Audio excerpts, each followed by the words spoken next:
anak-anak ibu selalu sehat. Nah, kira-kira anak-anak sudah siap nggak untuk belajar hari ini? Oke, hari ini kita akan belajar tema, yaitu kita akan masuk pada tema 1 yang judulnya Indahnya Kebersamaan. Nah, kita mulai dari subtema 1 ya. Subtema 1 kita berjudul Keberagaman Budaya Bangsaku. Kita masuk dulu pada muatan bahasa Indonesia. Boleh anak-anak ibu juga sekalian buka logikanya atau perhatikan dulu video ibu.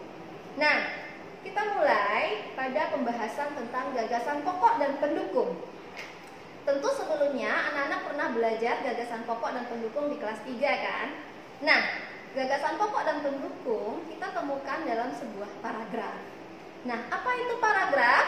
Paragraf adalah kumpulan dari beberapa kalimat, di mana salah satu kalimatnya nanti akan mengandung sebuah gagasan pokok dan kalimat-kalimat lainnya akan menjadi gagasan pendukung. Jadi, paragraf terdiri dari gagasan pokok dan gagasan-gagasan pendukung. Nah, sebelum kita menemukan gagasan pokok dalam sebuah paragraf, kita harus tahu terlebih dahulu apa yang dimaksud dengan gagasan pokok. Ada yang masih ingat? Oke, kalau begitu kita akan bahas apa sih yang dimaksud dengan gagasan pokok. Gagasan pokok adalah ide utama yang dibahas dalam suatu bacaan, baik bentuk kalimat inti ataupun pokok paragraf. Nah, gagasan pokok biasanya disebut juga sebagai ide pokok atau pokok pikiran. Biasanya gagasan pokok bisa terletak di awal paragraf atau di akhir paragraf atau di awal dan akhir paragraf. Nah, lalu sekarang apa itu gagasan pendukung? Gagasan pendukung merupakan uraian atau tambahan informasi untuk gagasan pokok. Biasanya gagasan pendukung disebut juga dengan gagasan penjelas, di mana gagasan penjelas fungsinya yaitu menjelaskan gagasan pokok. Simak teks berikut. Pawai budaya sangat menarik bagi warga kampung Babakan.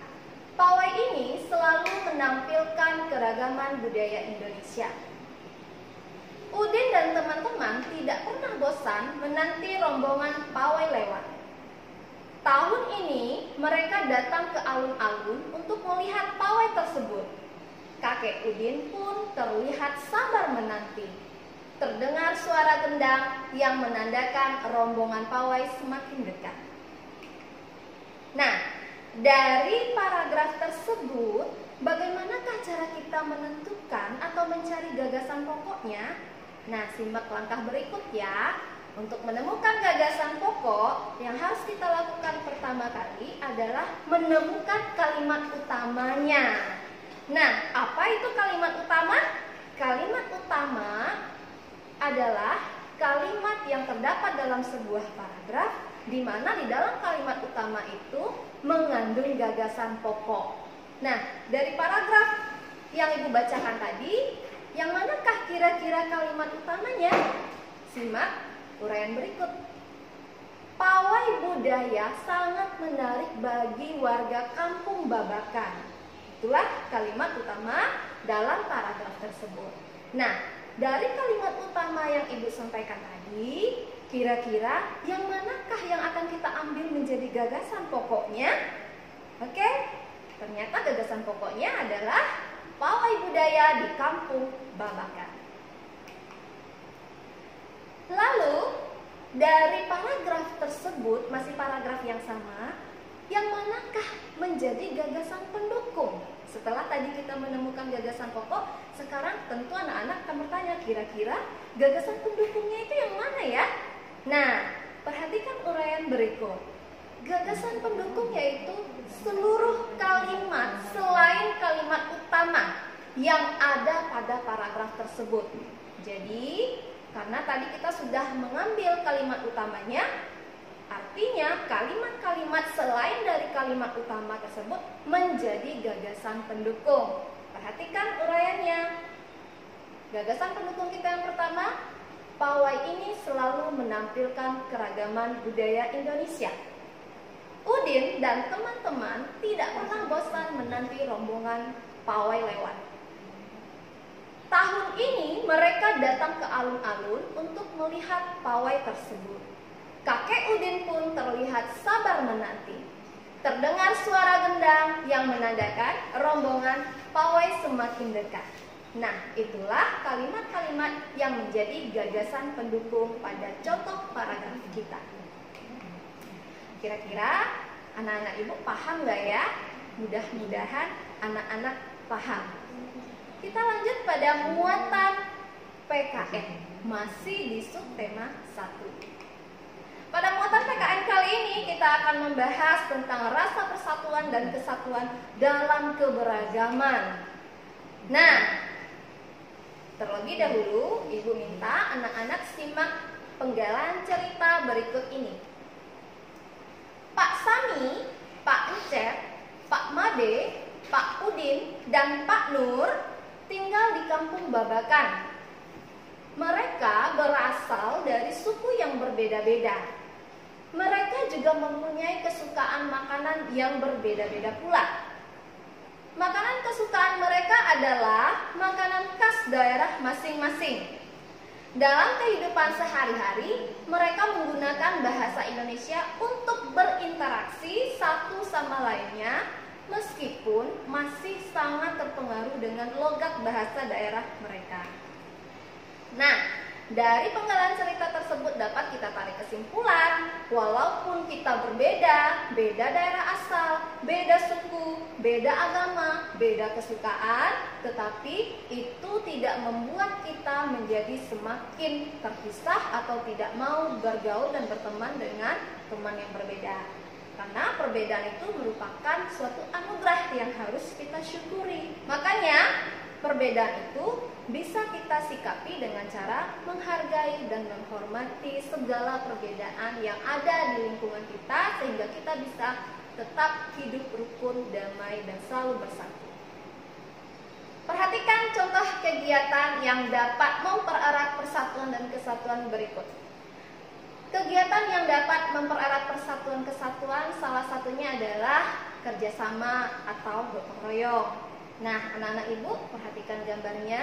Ini adalah gambar di mana warga-warga masyarakat saling kerjasama, bantu-membantu untuk membersihkan lingkungan. Nah, kegiatan yang bisa mempererat persatuan dan kesatuan berikutnya yaitu dengan cara pertukaran kesenian daerah. Nah, kesenian itu banyak ya, bisa seni tari, seni drama, seni rupa, dan seni lainnya. Nah, setiap daerah memiliki kesenian yang berbeda-beda ya. Contohnya pada gambar pertama kita bisa lihat pertunjukan reog. Nah, ada yang tahu reog berasal dari mana? Reog berasal dari Jawa Timur atau lebih tepatnya Ponorogo. Nah, masyarakat Jawa Timur atau Ponorogo pasti sangat kenal dengan pertunjukan reog.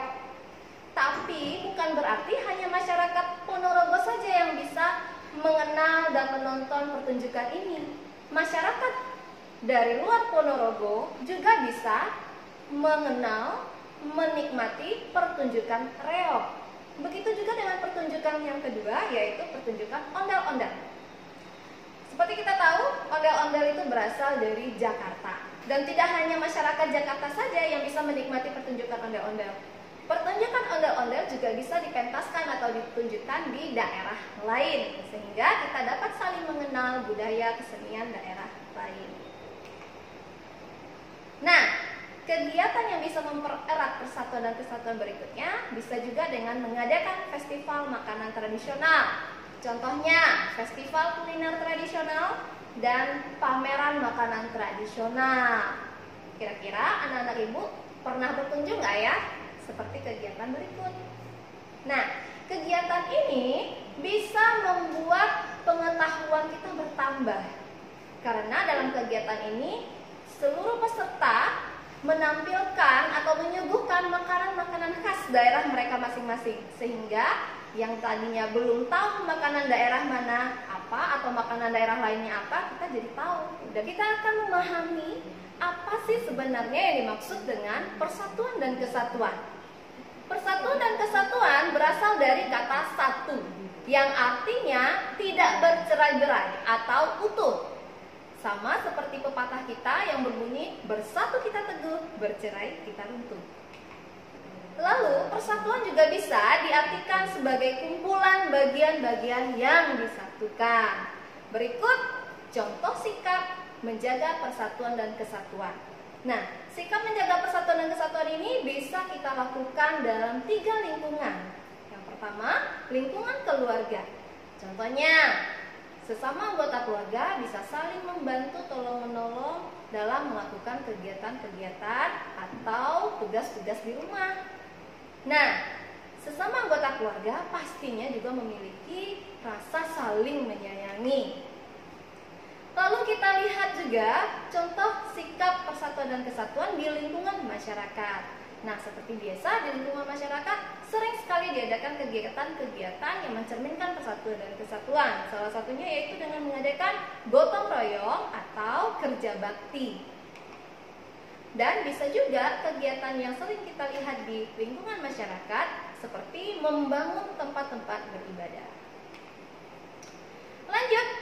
Nah, walaupun ini yang terakhir, tetapi sangat penting, yaitu di lingkungan sekolah. Di lingkungan sekolah, kita bisa melihat contoh sikap persatuan dan kesatuan ketika anak-anak bermain setiap hari dengan teman. Nah, ada nggak di sini yang paling suka sekali bermain bersama-sama dengan teman? Nah, itu sudah bagus loh, karena itu juga sudah mencerminkan contoh sikap bersatu. Kita juga tidak boleh membeda-bedakan teman, baik dari suku, agama, dan lain-lainnya. Jadi, kira-kira apa sih manfaat dari persatuan dan kesatuan? Nah, perhatikan uraian berikut. Pertama, manfaat persatuan dan kesatuan bisa menciptakan hidup rukun. Kemudian, persatuan dan kesatuan juga dapat menumbuhkan rasa persaudaraan. Dan pekerjaan yang tadinya mungkin terasa berat jika dikerjakan sendiri akan terasa lebih ringan. Bagaimana anak-anak? Ibu rasa uraian tadi sudah cukup menjelaskan tentang apa makna persatuan dan kesatuan dalam keberagaman yang kita hadapi di lingkungan. Semoga anak-anak ibu paham ya. Kita masuk pada muatan IPA. Masih di sub tema 1. Coba anak-anak perhatikan dulu. Ada 2 kegiatan yang ibu tampilkan di sini. Kegiatan pertama yaitu ada seorang anak yang bermain drum. Anak-anak sudah tahu bagaimana caranya memainkan drum? Drum dimainkan dengan cara dipukul. Setelah drum dipukul, baru kita akan mendengar bunyi dari drum. Kemudian pada gambar kegiatan kedua ada seorang anak yang sedang memainkan gitar. Nah, anak-anak, ibu yakin sekali pasti tahu bagaimana cara memainkan gitar, yaitu dengan cara memetik sinar gitar. Jikalau sinar gitar dipetik, maka akan keluarlah suara atau bunyi gitar. Ya, kali ini di muatan IPA kita akan membahas tentang bunyi. Nah, apakah itu bunyi? Bunyi artinya hasil dari benda yang bergetar. Jadi setiap benda yang mengeluarkan dan menghasilkan bunyi itu dinamakan sebagai sumber bunyi. Berikut beberapa contoh sumber-sumber bunyi. Pertama, kita bisa lihat di beberapa alat-alat musik. Ada gitar, piano, gendang, seruling, biola. Tetapi selain dari alat musik tadi, sumber bunyi juga bisa berasal dari suara ibu yang sedang berbicara atau suara anak-anak yang sedang bertepuk tangan. Nah, bunyi memiliki sifat, yaitu bunyi dapat merambat. Nah, bunyi bisa merambat melalui 3 media. Pertama, bunyi dapat merambat pada benda padat, benda cair, dan benda gas. Nah, tetapi bunyi itu tidak akan bisa terdengar atau tidak akan bisa merambat pada ruangan hampa. Apa itu ruangan hampa? Ruangan hampa adalah ruangan yang tidak ada udaranya sama sekali. Contohnya di luar angkasa. Nah, anak-anak bisa saksikan beberapa contoh cara bunyi merambat di 3 media. Pertama, bunyi dapat merambat melalui benda padat, contohnya pada dua orang anak yang sedang bermain telepon-teleponan. Nah, jadi gelombang bunyi merambat pada benang yang digunakan pada mainan telepon-teleponan. Begitu juga bunyi dapat merambat melalui benda cair. Anak-anak bisa perhatikan, itu ada sebuah gentong yang diisi air, kemudian gentongnya dipukul pakai batu, dan suara pukulannya bisa dapat terdengar di telinga anak tersebut. Karena bunyi merambat melalui air yang ada di gentong tadi. Lalu bunyi juga bisa merambat melalui benda gas atau udara. Contohnya, pernah lihat ini? Ini adalah lonceng atau bel ya. Ketika lonceng digerakkan atau digoyangkan, maka anak lonceng itu akan berbentur dan menimbulkan getaran. Kemudian getaran akan menimbulkan gelombang bunyi. Gelombang bunyi tersebut akan merambat melalui udara dan sampailah ke telinga kita, dan kita bisa tahu itu adalah suara lonceng. Nah, bagaimana? Apakah menarik? Tentunya sangat menarik. Kita akan masuk selanjutnya pada muatan IPS. Ya, kira-kira di IPS kita akan belajar apa ya? Perhatikan gambar berikut. Dari gambar yang tampak di layar, dapat kita lihat berbagai macam ragam-ragam budaya yang ada di Indonesia. Baik itu suku bangsa, agama, pakaian tradisional, tari tradisional, musik tradisional, makanan tradisional, dan lain-lainnya. Dan kita harusnya patut berbangga dan sangat bersyukur memiliki kekayaan, keberagaman yang tersimpan di Indonesia. Nah, perhatikan peta Indonesia berikut. Jadi, Indonesia itu terdiri dari 5 pulau besar. Dari mulai Pulau Sumatera, Jawa, Kalimantan, Sulawesi, dan Papua.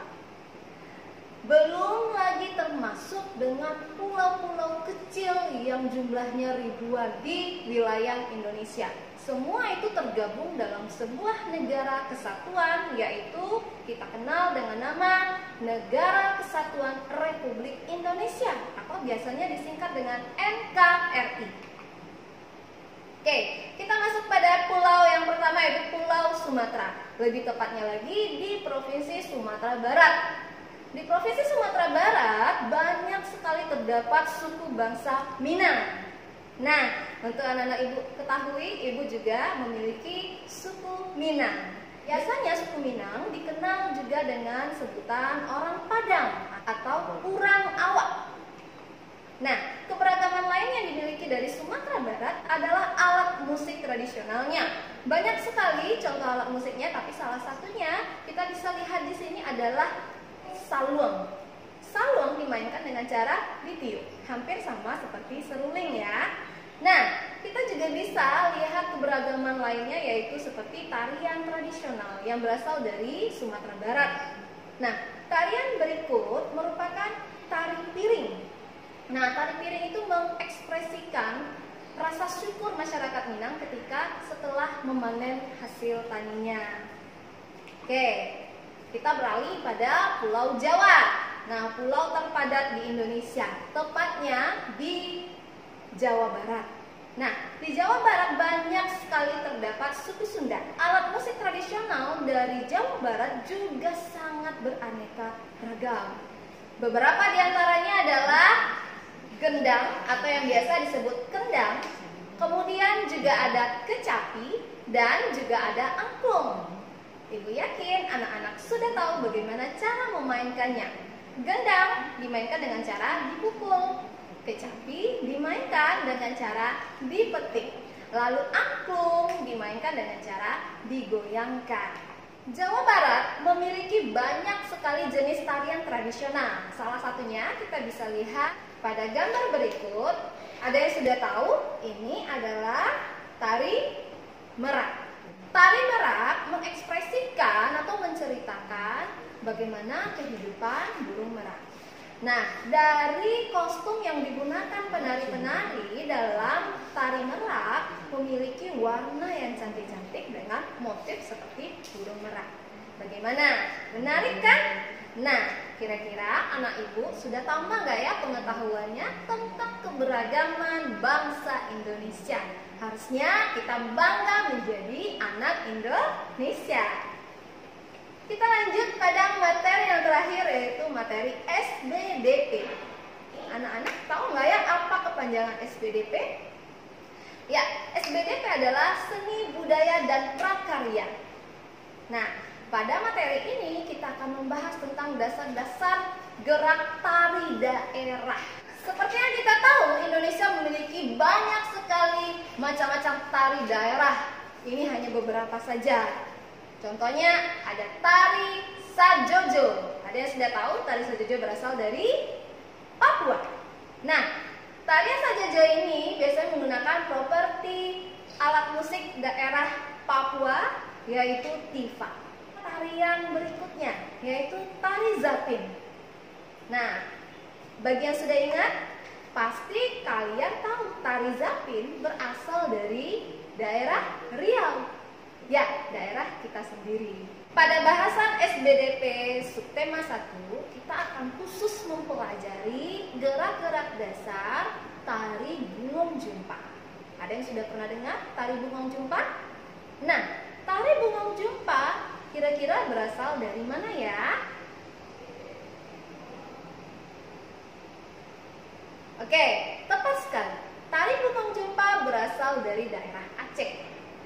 Bungong Jumpa atau Bungong Jumpa berarti bunga cempaka. Kira-kira bagaimanakah gerakan-gerakan dasar dari tari Bungong Jumpa? Nah, pada dasarnya gerakannya dibagi menjadi dua, yaitu gerakan pada posisi berdiri dan gerakan pada posisi duduk. Anak-anak silakan perhatikan. Ini adalah gerakan pertama pada tari Bungong Jumpa. Kita belajar teknik-teknik dasarnya dulu ya. Nah, ini adalah gerakan A. Gerakan A di mana kedua tangan di atas, lalu kaki jinjit, hentakan 2 kali, ke kanan 2 kali. Kemudian kedua tangan di atas, kaki jinjit, hentakan 2 kali, ke kiri 2 kali. Dengan hitungan 4 kali 8.